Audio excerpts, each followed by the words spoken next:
नमस्कार. मी डॉक्टर विनायक दिलीपराव यादव पाटील उंडाळकर, संचालक ते दिबाय ग्रीन. हा आपला भुईमुगाचा प्लॉट आहे. 5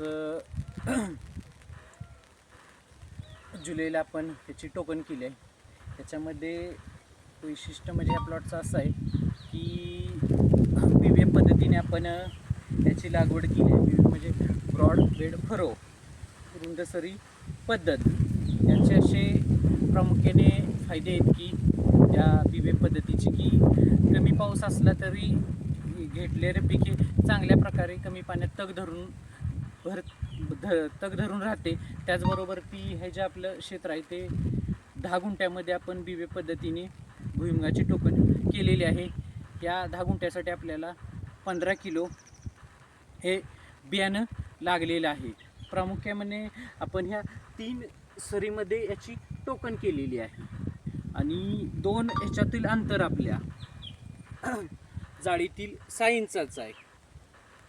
त्याचबरोबर ह्या क्षेत्राची लांबी 185 फूट आहे. 14 बेड आहेत. हे तुम्हाला सांगण्यामागचं मुख्य कारण आहे की आपण ह्या वर्षी थोडंसं वेगळ्या पद्धतीने भुईमुग पिकावर अभ्यास केलेला आहे. का तर भुईमुग हे पीक महाराष्ट्रातील गोल्डन क्रॉप आहे. कारण भुईमुग ह्या पिकाला कमी काळजीमध्ये चांगलं उत्पादन मिळतं. त्याचबरोबर हे भुईमुग पीक हे कमी रोगांना बळी पडतं. याच्यामध्ये आपण प्रामुख्याने असं एक जाळींचं एक अभ्यास केला आहे की 10 गुंठ्यामध्ये किती भुईमुगाचं बियाणं लागतं. ह्याच्यामध्ये प्रामुख्याने 15 किलो बियाणं लागलेलं आहे. टोटल आपलं स्पेसिंग हे 6 इंचाचं आहे. त्याच्यामुळे ह्या टोटल 10 गुंठ्याच्या प्लॉटमध्ये 15,540 टोटल भुईमुगाच्या जाळ्या आहेत. त्याचबरोबर टोटल शेंगदाणे ह्या 10 गुंठ्याच्या प्लॉटमध्ये 31,080 इतके शेंगदाणे पडलेले आहेत. साधारण एका शेंगदाण्याचं वजन 2 ते 2.5 ग्रॅम आहे. ही टोकन पद्धत केलेली आहे. सगळ्या बेडचं महत्त्व असं आहे की कमी पावसातसुद्धा हे पाणी टिकून ठेवतंच. त्याचबरोबर ह्या सगळ्यामध्ये तुम्ही जर बारकाईने प्लॉट हा बघितला तर सगळ्यात तुम्हाला सगळीकडे स्पेसिंग एक चांगल्या पद्धतीनं दिसेल. कुठंच तुम्हाला हे जास्त अंतर आहे, कुठं कमी अंतर आहे किंवा जास्त दाट हे नाही आहे. पण आज ही भुईमुगाची जी अवस्था आहे 25व्या दिवशी ही अवस्था आहे. प्रामुख्याने सांगायची गोष्ट अशी आहे की सगळ्यात महत्त्वाचं आहे की शेती करताना स्किलफुल लेबर महत्त्वाचे आहेत आणि हे स्किलफुल लेबर सगळ्यात महत्त्वाचे असतातच. आणि त्यामुळंच ही स्किलफुल लेबर त्यांना आपण कृषी सेवक म्हणतो. कारण आपण लेबरला म्हणजे कामगारांना आपण कामगार संबोधच नाही का तर कृषी सेवक आहे. त्यांच्या ह्या उत्कृष्ट प्रकारच्या सेवेमुळे आज आपला हा भुईमुगाचा प्लॉट हा चांगल्या प्रकारे टोकन केल्यामुळे हा उत्कृष्ट प्रकारे दिसत आहे. आणि चांगली वाढ असण्याची कारणं महत्त्वाची आहेत की आपण हे सस्टेनेबल ॲग्रिकल्चर जे आपलं मिशन आहे त्याच्यामार्फत हा प्लॉटचे व्यवस्थापन करत आहे. सस्टेनेबल ॲग्रिकल्चरमध्ये प्रामुख्याने ज्या गोष्टी आहेत की रासायनिक खते आणि जैविक खताचा दोन्हीचा समतोल साधून हे आपण भुईमुगाचं उत्पादन घेणार आहे. याच्यामध्ये प्रामुख्याने हे बेड 4.5 फुटाचे आहेत. दोन्ही हे बेडमधलं अंतर आहे ते 3 फूट आहे. त्याचबरोबर ह्याला बेसल डोस आपण 23 किलो 1846 DAPचा दिलेला आहे. त्यानंतर भुईमुगाला पहिल्या दिवशी टोकन केल्यानंतर आपण तणनाशकाची फवारणी केली. यामध्ये गोल 15 ml, राऊंडअप 50 ml. राऊंडअप मारण्याचं कारण असं होतं की छोटंसं तण होतं आणि कुठंतरी वेलवर्गीय जी तण होती ह्याचासुद्धा नियंत्रण व्हावं म्हणून आपण राऊंडअप मारलं. ह्याच्यामध्ये आपण काय काय फवारण्या घेतल्या याचा थोडीशी आपण माहिती घेऊया.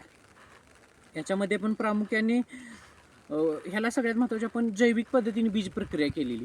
बीज प्रक्रियेचा रिझल्ट आपल्याला अतिशय चांगल्या प्रकारे दिसून आला.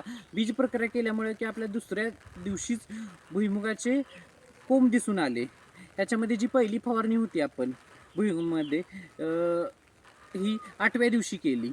त्याच्यामध्ये नीम ऑइल 35 ml प्रतिपंप, हामला 20 ml प्रतिपंप, साप 30 ग्रॅम प्रतिपंप, मायक्रोन्यूटन लिक्विडमध्ये 40 ml प्रतिपंप, त्याचबरोबर 19-19 ही ग्रेड 50 ग्रॅम प्रतिपंपासाठी वापरली. आणि सर्वात महत्त्वाची जी गोष्ट होती की आपण फवारणी करताना pH बॅलन्सर 10 ml, त्याचबरोबर स्टिकर 10 ml या प्रमाणात वापरले.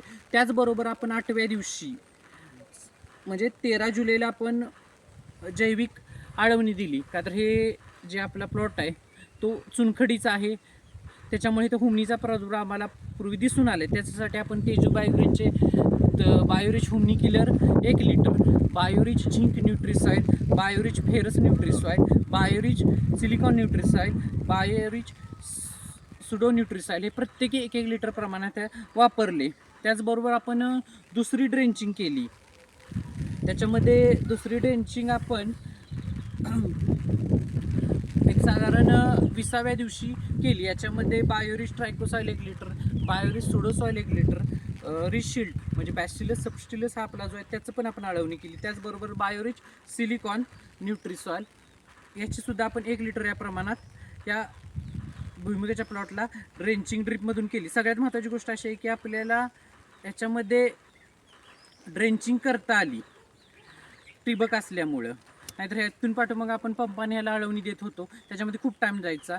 त्याचबरोबर 23व्या दिवशी आपण ह्याच्यावरती दुसरी फवारणी घेतली. याच्यामध्ये प्रामुख्याने जी फवारणी घेतली होती ती 19-19 75 ग्रॅम, मायक्रोन्युट्रिएंट चिलिटेड फॉर्ममध्ये 15 ग्रॅम, कार्बन डायझेम 25 ग्रॅम, प्रोपेक्स सुपर 30 ml. का तर कुठंतरी थोडासा आपल्याला ह्याच्यावरती अळीचा प्रादुर्भाव दिसत होता, त्यासाठी आपण कीटकनाशक प्रोपेक्स सुपर 30 ml प्रतिपंप या प्रमाणात घेतले. त्याचबरोबर ती स्टिकर 10 ml आणि पीएच बॅलन्सर 10 ml. सगळ्यात महत्त्वाची गोष्ट सांगायची म्हणली की याच्यामध्ये आपण सस्टेनेबल ॲग्रिकल्चर मिशननुसार या प्लॉटचे आपण ट्रायल्स घेत आहोत. पूर्वी आपण 2020ला ह्या शेतावरती भुईमुग घेतला होता, त्यावेळेस आपल्या इथं ड्रीप नसल्यामुळे आपण फवारणी आळवणीच्याच माध्यमातून जीवाणू खताचा वापर करत होतो.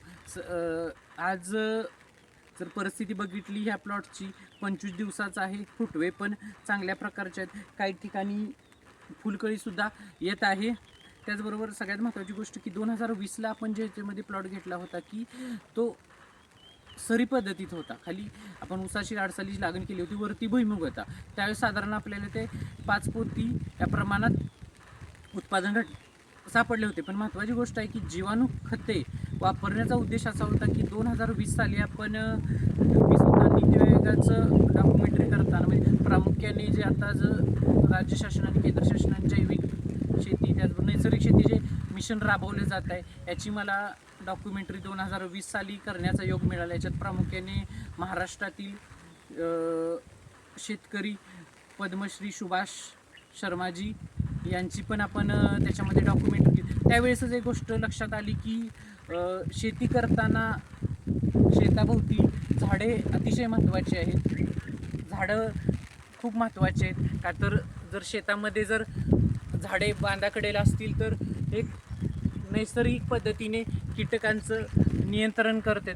त्याचबरोबर आपण पक्षी थांबेसुद्धा शेतामध्ये बसवलेले आहेत. त्या पक्षी थांब्याच्या माध्यमातून किडीचे चांगल्या पद्धतीनं नियंत्रण होतं.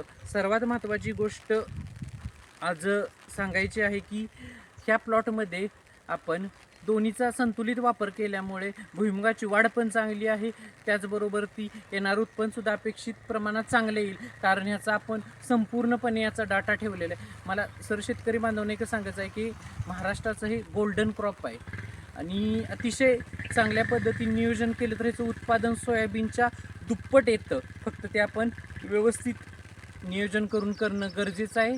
त्याचबरोबर ती भुईमुग ह्या पिकाला चांगल्या पद्धतीने खताचं व्यवस्थापन केलं तर उत्पादन चांगलेच मिळते, हे आपले पूर्वीचे अनुभव. त्याचबरोबर ते आपण पुढील काही फवारण्या घेऊ, त्याच्या भुईमुगाच्या अपडेट्स तुम्हाला आपल्या यूट्यूब चॅनेलवरून देण्यात येईल. आणि मला शेतकरी बांधवांना एक विनंती करायची आहे, जे आपले व्हिडिओज बघतात चॅनेलवरती, सर्वांना विनंती आहे की तुम्ही व्हिडिओला लाईक करत जावा, त्याचबरोबर चॅनेलला सबस्क्राईब करा. कारण तुम्ही सबस्क्राईब केलं तर आम्हाला नवीन काही माहिती तुमच्या पुढे सांगण्यासाठी एक प्रोत्साहन मिळतं. तुम्ही चॅनेलला सबस्क्राईब करा. धन्यवाद.